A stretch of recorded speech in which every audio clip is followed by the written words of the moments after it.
Venerable Sir, how can we overcome suffering and stress in our lives?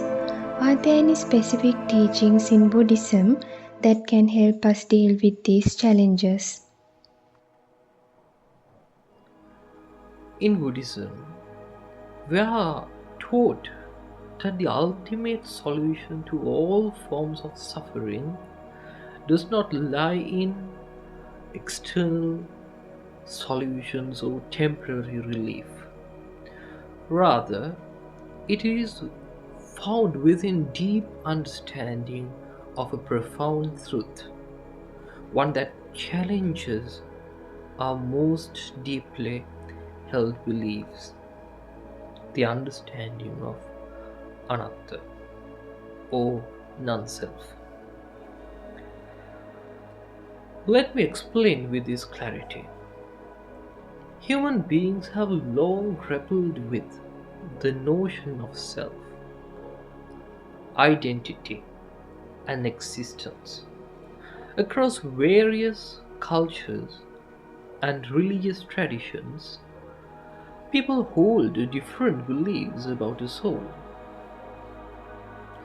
Some seek to preserve the soul in a heavenly realm, while others aim to dissolve it through certain practices.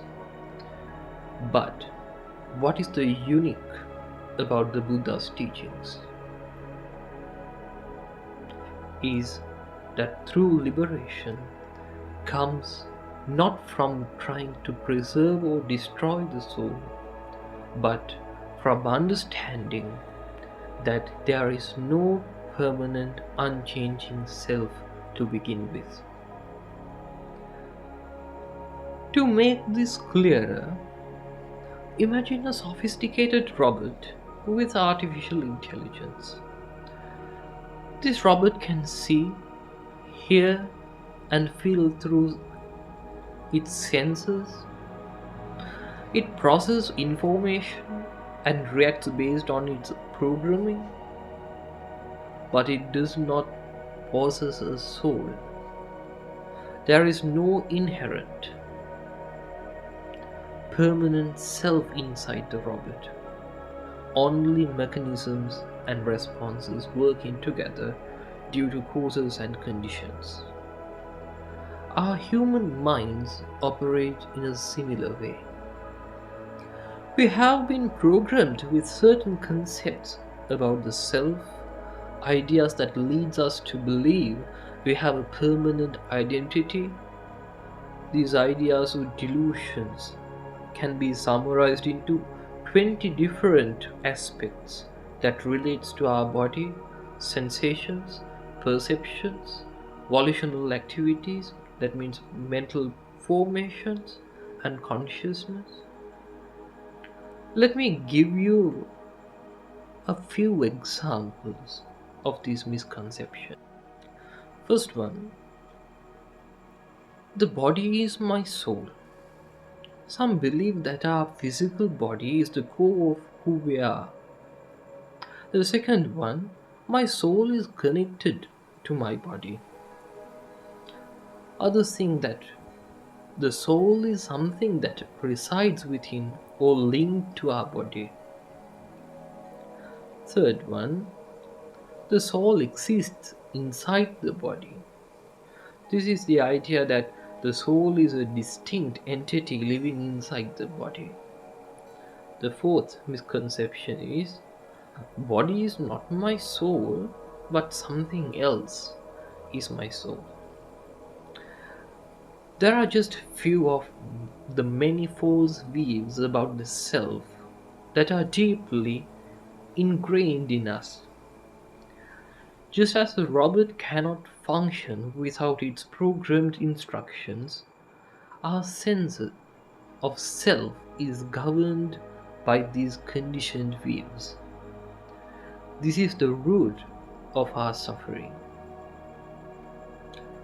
When we experience the world, we perceive everything through a dualistic lens.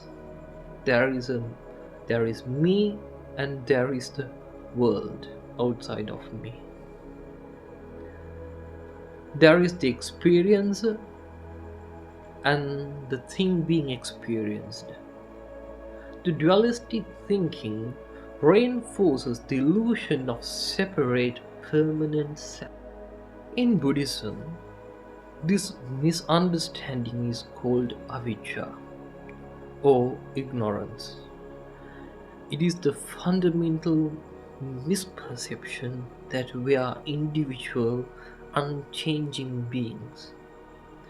This ignorance fuels our suffering because we constantly cling to the sense of self and its desires, fears, and expectations. Think back to the Robert's analogy. If that robot somehow becomes aware that it is simply a machine running based on causes and conditions, it would no longer be troubled by its own functions or limitations.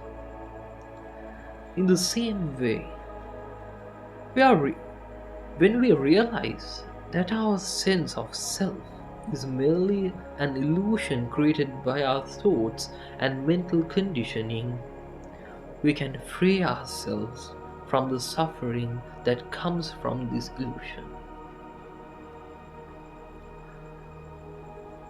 When we stop identifying ourselves as separate, permanent entity and understand that our body, thoughts, and experiences are fleeting and ever changing, we begin to experience freedom. The suffering and stress that once weighted us down are no longer seen as something personal. Instead, they are simply phenomena that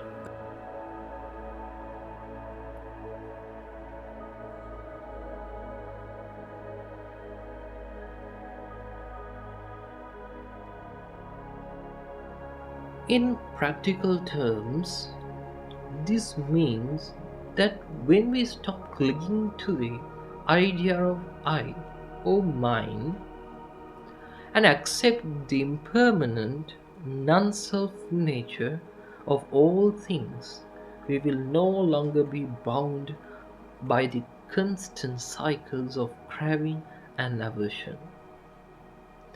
We stop suffering not because the external world changes, but because our inner perspective shifts. This is the medicine that the Lord Buddha prescribed to overcome suffering. The realization of non-self, or Anatta, is not just a philosophical concept. It is a direct and practical way to liberate ourselves from the mental stress and the emotional burdens we carry.